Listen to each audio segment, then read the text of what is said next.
шитье, сладой Христенко, отдыхай душой, наслаждайся моментом. Лоскутное шитье, лоскутное шитье, лоскутное шитье. Дамы, всем доброго дня! Я Лада Христенко, мастер лоскутных одеял, продюсер Академии лоскутного шитья. Сегодня у нас вторник, 610-й лоскутный эфир. И сегодня мы с вами поговорим о блоке, который называется «Исчезающая девятка». Краткая история вопроса. Исторически лоскутное шитье возникло как способ соединения ненужных кусочков ткани в какое-то полотно, которое вы уже вставляете в какие-то утилитарные, то есть полезные для вас изделия. И действительно, очень многие блоки, русский квадрат, шишка, ананас, да, вот, например, это блоки, которые позволяют утилизировать остатки ткани, то есть как-то сделать их вот так, чтобы было пригодно для каких-то изделий. По этому поводу у меня страшно несет писать статьи в Дзене на эту тему. Но вы можете в Дзен зайти на наш канал и посмотреть там по этому поводу. Я постепенно дописываю статейки. Но с распространением тканей для пэтчворка и с повышением благосостояния народа, да, постепенно немного акценты стали смещаться в другую сторону. Если раньше из мелких кусочков ткани пытались создавать цельное полотно, то в какой-то момент тенденция сменилась на противоположную. Что я имею в виду? Во-первых, в подушки и наволочки мы стали вставлять, что уже цельные куски ткани. Вот как здесь, допустим, да, посмотрите, вот эта тканюшка такая, и вот она обшита. И мы с вами стали играть в разрезалки. Что такое разрезалки? Это когда мы из кусочка ткани делаем более мелкие кусочки ткани. Вот пример разрезалок, да? Аппликация. Тоже пример, что мы из цельных кусков ткани создаем какие-то уже фрагменты, да? Смотрите. Конечно же, вот разрезалочки. Здесь мы квадратики делим на диагональные квадраты. Те же самые разрезалки, только уже в другом формате. С разрезалками мы можем играть вот так. И вот так мы с разрезалками можем играть. И одним из способов делания разрезалок является блок «Исчезающая девятка». То есть этот блок достаточно современный. Имеет массу преимуществ. Каких? Во-первых, это блок простой. Почему он простой? Потому что мы берем с вами 9 квадратиков ткани, разрезаем их, да, и получаем какой-то другой блок. Новый совершенно блок и вроде как сложный. Во-вторых, этот блок, он доступен и опытным мастерицам, и начинающим. Поскольку сейчас очень много людей начинает шить лоскутные вещи. И хочется сразу что-то сделать, да. Для начинающих этот блок достаточно простой. Здесь нет сложных стыковок, там 8 углов к центру, здесь нет прохождения тупого угла. Здесь простые прямые швы. И единственное, что вам нужно знать в этом блоке, это поточную сборку и технологию замка. То есть совмещение швов естественно, держать припуском. И этот блок дает массу творческих возможностей. То есть что ни возьми, посмотрите, да? Посмотрите у нас. Смотрите, как интересно получается, да? И если бы вы не знали, что это из 9 квадратиков и порезать, то вы бы думали, как же это сшито, да? Или, например, вот такой блок, посмотрите. Это все исчезающая девятка. Здесь вообще сложно уже получается, да? Кажется, ой, какой сложный блок. А на самом деле он простой. Мне хочется, чтобы вы этот блок умели составлять самостоятельно. Почему? Во-первых, я очень много читаю ваших комментариев под видео. И самый частый комментарий: ой, знаете, я не шью, но я смотрю ваши эфиры просто как кино. Серию за серией. Мне нравится, как вы шьете. Это, конечно, интересная позиция, но давайте все-таки в конкретику. Так вот, для того, чтобы разобраться, как собирать блок «Исчезающая девятка», мы сейчас с вами просто проанализируем, как этот блок собирать и какой узор выбрать. А уже в следующем эфире, в 611, мы с вами уже будем работать с цветными блоками. Но прежде чем работать с цветными, давайте поработаем с черно-белыми. Почему? У цвета, как вы помните, у ткани цветной, есть 3 характеристики. Это цветовой тон. Что такое цветовой тон? Это длина волны, то есть световой волны. Это светлота и насыщенность. И сегодня мы поговорим с вами о светлоте, потому что именно при помощи этой характеристики мы можем с вами смоделировать правильно блок «Исчезающая девятка». Начнем по порядку. Первый. Как составляется блок «Исчезающая девятка»? Вообще, почему девятка, да? Потому что мы составляем блок, посмотрите, вот видно, да, из 9 квадратов. Раз, два, три, раз, два, три, раз, два, три. 3 на 3. И эти квадраты мы с вами что? Сшиваем между собой, да, полотно, а потом разрезаем вот так на 4 части. И когда мы разрезаем этот блок на 4 части, у нас получается вот такой блок. Я вам сразу скажу, вот эти 2 блока вот в таком виде мне не нравятся. В чистом виде свастика получается, да? Ну, подождите, смотрите. Значит, сейчас мы с вами возьмем 3 ахроматических ткани. Что такое ахроматические? Из них убран цвет. И осталась только светлота, или светлотность ее называют. Посмотрите, у нас здесь 3 ткани. Белая, условно белая, да? Черная, тоже условно черная, она с рисуночком. И условно серая. 3 ткани. Сколько может быть модификаций блока 9 на 9 из 3 тканей? Не буду вас мучить математикой. Это будет n факториал. Если n у нас равен 3, то n факториал, вспоминайте, что такое факториал, да? Это факториал от 3, это 1 умножить на 2 умножить на 3, получается 6. У нас получается 6 вариантов сборки такого блока. Каких? Посмотрите. Черная серединка, да? Серый крестик и белые углы. Черная серединка, белый крестик и серые углы.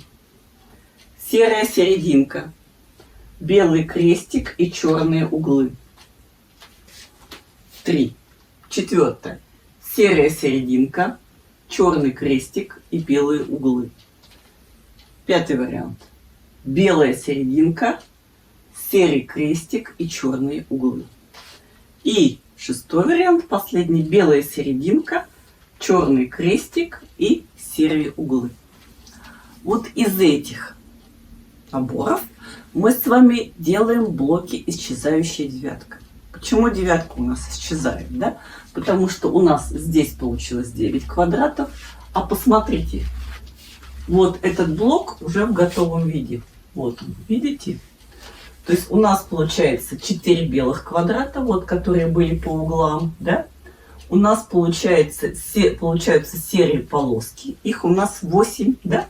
Потому что мы эти полоски режем пополам. И у нас получается 4 черных квадратика, видите, да? Которые у нас вот режутся по центру. Вот блок, который у нас получился. Я еще раз скажу, мне он не нравится, потому что выглядит как свастика. Но как только мы соберем эти блоки в полотно, посмотрите, вот что получилось. То есть у нас получилось полотно, на котором как бы находятся вот такие светлые газетные листы. Так оно выглядит, да?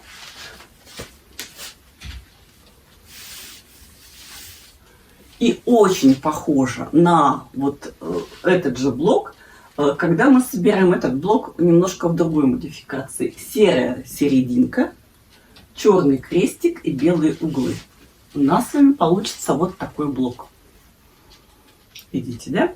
Тоже как бы белые газетные листы на темном фоне. Но поскольку здесь вот больше черного, то вот эта картинка, еще раз смотрим, вот она, получается более эффектной.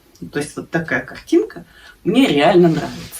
Те картинки, которые мне реально нравятся, я помечаю вот такой вот красненьким вот таким язычком. То есть из этой картинки получается вот эта картинка. Из такой картинки получается вот такая картинка. Она мне тоже очень понравилась. Ну, а что же дальше? Мы с вами продолжаем проводить эксперименты. Это надо сделать, потому что, чтобы вы в ткани собрали этот узор хорошо, вам надо очень четко распределять ткани по светлоте. Например, я сейчас дальше расскажу, подождите. Вот смотрите, вот вы когда работаете с тканью, вы при помощи черно-белого фильтра вашего телефона или старенького фотоаппарата смены или любым другим способом должны определить, вот это какая ткань. Вот посмотрите, вот она цветная, да? Белая она, черная или серая. Вы должны это определить. Вот в данном случае она у меня может быть черная. Почему? Потому что на черном фоне, да? То есть я могу сказать, эта ткань у меня черная. И тогда я буду следовать вот этим, допустим, схемам. Если я скажу, что эта ткань у меня серая, тогда я должна следовать каким-то другим схемам. То есть я должна определить светлотность ткани. Ну, давайте продолжим. Мы с вами рассмотрели вот такой вариант и вот такой вариант. И в этом варианте у нас получаются с вами в блоках некрасивые свастики. А когда мы собираем эти блоки в полотно, у нас получаются светлые, ну, типа газетные листы на каком-то интересном черно-сером фоне. Следующий момент. Смотрите, мы собираем с вами вот черный центр, серые углы и белый крестик. У нас с вами получается вот такое полотно. Видно, да? Полотно вроде как интересное, но в узоре, посмотрите сюда, оно выглядит как-то не очень. Ну, мне, допустим, оно не нравится. Нравится ли вам, нет, воля ваша. Ну, вот этот узор я не считаю для себя интересным. Видно, да? Посмотрите. Вот этот узор. Номер 4. Белый центр, черные углы, видно, да, и серый крестик. Из этого узора путем что? Сшивания и разрезания на 4 части и последующего сшивания у нас получается вот такой узор. Кстати, этот узор выглядит достаточно интересно. Посмотрите. Видно, да? Почему? Потому что тут вот этот белый квадратик, вот он прямо создает какой-то интересный флер. То есть он очень интересно вписывается в фон. Поэтому вот этот узор я помечаю как для себя интересный. Следующий момент. То есть вот здесь мы пометили. То есть вот я пометила вот эту девяточку, которая стала вот таким блоком. Видите, да? И у нас осталось еще два варианта. Посмотрите. Здесь у нас серый центр, черные углы, да? И белый крестик. И вот из такого узора у нас выходит с вами вот такой блок, исчезающая девятка. Тоже, кстати, похоже на свастику, только белая, да? И вот если мы собираем вот этот вот блок в узор, вот что у нас с вами получается. То есть интересный узор. Но здесь только черные квадраты на светлом бело-сером фоне. Мне этот узор нравится. Я его помечаю, видите, для себя, как интересно. Ну и последний узор. Белый квадратик в центре. Черный крестик и серые квадраты по углам. Получается вот такой узор. Вот такой узор. Здесь тоже как бы белые вот пятнышки по углам. Но в силу того, что вот тут центр серый, то этот узор, смотрите, выглядит невзрачно. Ну, мне не нравится, во всяком случае. Поэтому вот эти элементы я убираю. И вот, смотрите, мы с вами поэкспериментировали со светлотой. И из 6 вариантов мы с вами оставили только 4 относительно для нас приемлемых. И сейчас, вот прямо вот реально, эти варианты вообще самое лучшее, если вы это зарисуете простым карандашом. Ну, чтобы у вас был конспект, да? Посмотрите. То есть из варианта черная серединка, которая у нас разрезается, вот она становится вот такими квадратиками, да? И серый крест, который у нас тоже разрезается на полоски. Здесь основным элементом, который у нас играет в этом блоке, является белый. То есть те элементы, которые по углам, у нас самые, так сказать, ударные, да? И вот эта ткань у нас может быть цветной. Ну, какой цветной? Сейчас давайте. Вот, смотрите, самую ядовитую вам подберу. Вот, допустим, у нас эта ткань будет, условно говоря, вот такой, зеленый. То есть мы говорим, зеленый у нас вот этот, самый светлый в этом наборе, да? И тогда мы с вами остальные ткани должны подбирать темнее. То есть и серый, он должен быть, ну, допустим, вот таким вот розовым, к примеру, да? И черный, он должен быть почти что темно-фиолетовым, к примеру. Или, допустим, мы подбираем, ну, к примеру, вот к этому узору, да? Здесь у нас тоже белые углы, посмотрите, да? Но ткань у нас может быть, допустим, другая. Посмотрим. Допустим, мы говорим, будем работать вот с такой тканью. Это яблоневый цвет на изумрудном фоне. И мы говорим, эта ткань у нас самая белая, да? И у нас получится вот такой блок. Тогда 2 остальные ткани будут что? Темнее. К примеру, вместо черного у нас будет вот такой, например, темно-зеленый, да? А вместо серого у нас может быть, ну, или розовый, вот такой, или светло-зеленый, вот такой цвет. Пожалуйста, вам вариант подбора еще. Работаем вот с этим вариантом. А что у нас здесь? Здесь у нас ведущая ткань, да? Вот эта вот черная, посмотрите, да? Вот такая вот темненькая. И из нее получается вот такой блок.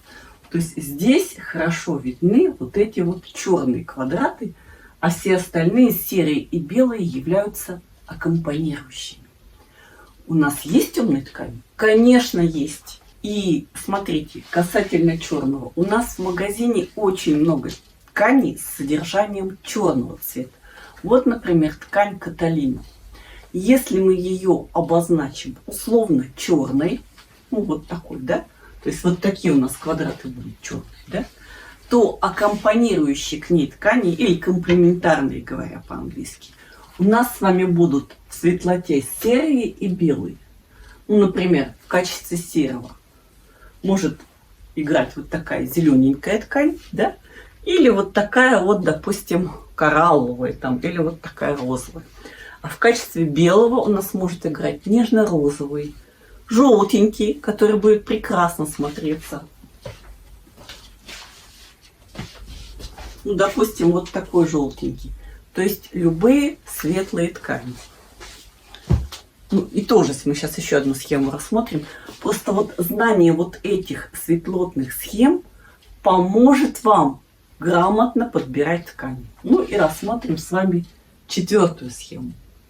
Что у нас здесь? У нас здесь ведущая ткань, что тоже черная, да? Обратили внимание. То есть мы берем, допустим, ну, тоже черную ткань какую-то. Давайте сейчас возьмем другую, посмотрим. Вот у нас, допустим, появилась ткань, которая называется национальные парки там, или природные заповедники. Здесь как бы открыточки с национальными парками. Не сказать, что она слишком черная, но она темная.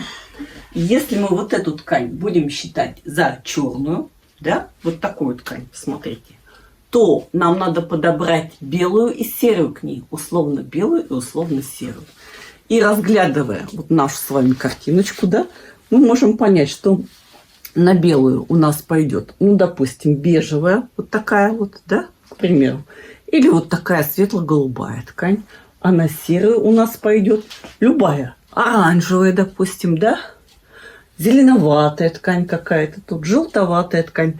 То есть вот такие ткани, дают нам очень большую возможность выбора. И из них получаются очень интересные блоки. Эти блоки оптимально резать либо по 10 сантиметров, вот здесь в образцах у нас по 10 сантиметров, либо по 15 сантиметров, если ткань очень уж крупноузорная. Ну, вот это вот, допустим, это среднеузорная, можно и по 10, и по 15 резать. Вот я резала ткань эту по 10. Здесь, смотрите, вот нет четкого распределения по светлоте, и получается как бы, ну, смешение. Вот такого типа блоки хорошо подойдут на сумки. Ну, а на одеяло нужно вот такое более четкое распределение по светлоте. Если резать блоки по 15 сантиметров, то, конечно, работа ваша будет проще и легче. И резка блоков по 15 сантиметров хорошо подойдет для больших одеял. Ну, не для маленьких детских, а для больших, там, 2 на 2 одеяла, там, 2,30 на 2,30. Во-первых, ваша работа будет проще и легче. Во-вторых, хорошо будет виден узор, и вы можете как-то себя, ну, проявить, так сказать, да? Почему мы режем с вами 10 и 15 сантиметров? Потому что вот у нас линейка 15 на 60, и нам удобно резать квадраты по 15. А вот у нас линейка 10 на 45, и нам удобно резать квадраты по 10 сантиметров. Технологию сборки блока «Исчезающая девятка» я подробно описала вам в нашей статье в Дзене. Под видео будет ссылка в комментариях на эту статью в Дзене. Коротко смысл. Еще раз.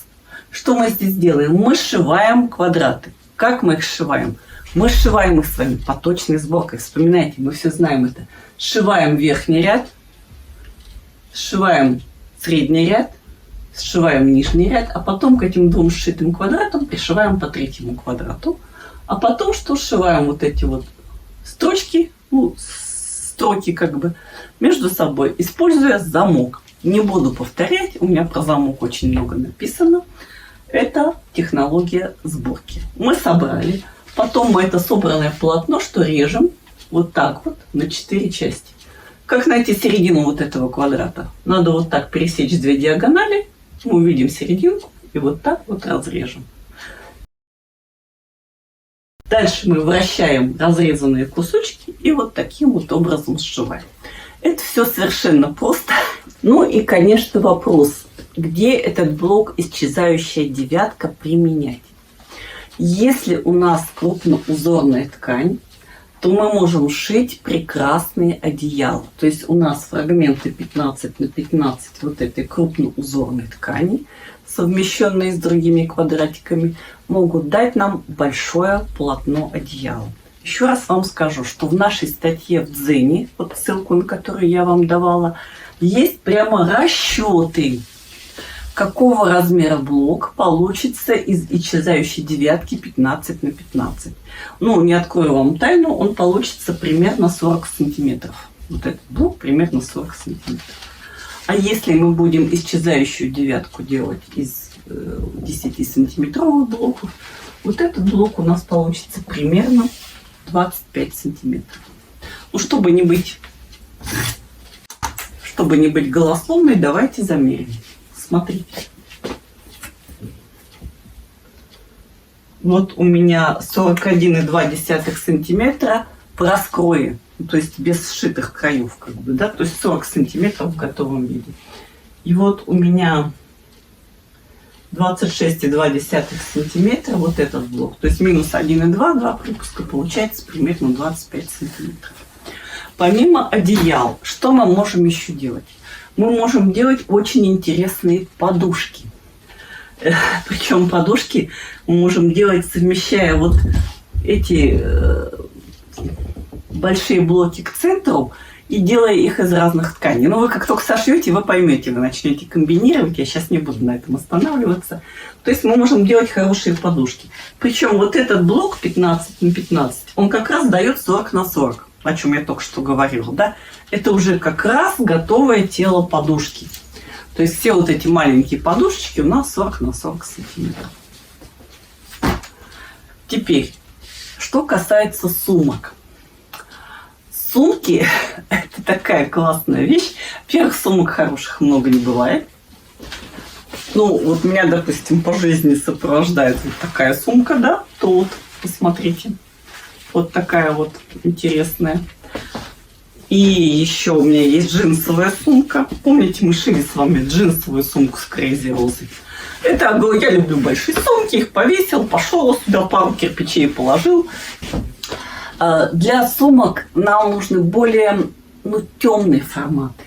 И вот то, что я вам сейчас показывала, вот такой формат. Видите? Здесь почти все блоки серые. Ну, то есть, если взять черно-белый фотоаппарат, вот это все будет серым. Не черным и не белым, а серым. Да? Вот это смотрится в сумках, вот такие блоки, очень хорошо. То есть мелкая нарезка 10 на 10 сантиметров. И вот комбинация вот таких вот блоков. Ну и, конечно, еще один вариант применения таких блоков – это какие-то лоскутные панно, имеющие, ну, скажем так, художественную ценность. Потому что вы можете скомпоновать вот эти блоки каким-то образом между собой и шить еще, помимо всего прочего, интересные панно. Ну, а если у вас что-то не получилось, вы просто делаете прихватку на кухню и пользуетесь этой прихваткой. Ну и в итоге 3 секрета, чтобы получилось хорошо. Первое. Вы экспериментируете с размерами блоков. То есть либо 15, либо 10, либо что-то по вашему усмотрению. Но меньше 7 не советую связываться. Вообще больше 20 тоже не советую связываться. Это первый момент. Второй момент. Мы с вами работаем со светлотой. То есть мы определяем светлоту базового квадрата, да? И к ней уже вот под эти 4 варианта подстраиваем остальные блоки. То есть остальные элементы, извините, да. И, наконец, самое важное, мы с вами всегда соблюдаем припуск. То есть мы шьем ровно. Это я говорю специально для начинающих, потому что в лоскутном шитье важно точно держать припуск. Вы научитесь. Надо просто экспериментировать и шить. Вот поэтому вы научитесь. Все. Вот у нас блоки исчезающая девятка. Еще раз повторю. Первое. Значит, под этим видео ссылка на статью в Дзене, на мою статью в Дзене про этот блок исчезающая девятка. Там вы посмотрите размеры блоков и посмотрите алгоритм сборки. То есть его проще написать, чтобы он у вас был под глазами. Второе. В нашем магазине тканей появились ткани, ну вот такая ткань, допустим, да, вот такие ткани, которые хорошо подойдут вам для блоков исчезающая девятка. Вот они. Ну, во всяком случае, одеяло из этих блоков можно нашить миллион. Хочу сказать спасибо Елене Анатольевне Богатыревой, которая принесла свое одеяло к нам в московской долголетие, сшитое вот в этой технике исчезающая девятка. Показала одеяло, смотрелось шикарно. И я думаю, что те одеяла, которые вы сошьете вот в этой технике, будут смотреться просто ах. Просто ах. Ну и, наконец, третье. В следующем видео, в 611-м, оно будет ровно через неделю, мы с вами будем экспериментировать с цветными тканями и подберем цветные блоки. У меня на сегодня все.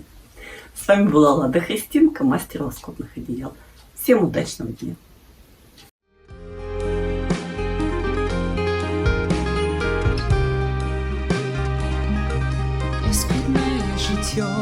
С Ладой Христенко, отдыхай душой, наслаждайся моментом. Лоскутное шитье, лоскутное шитье, лоскутное шитье.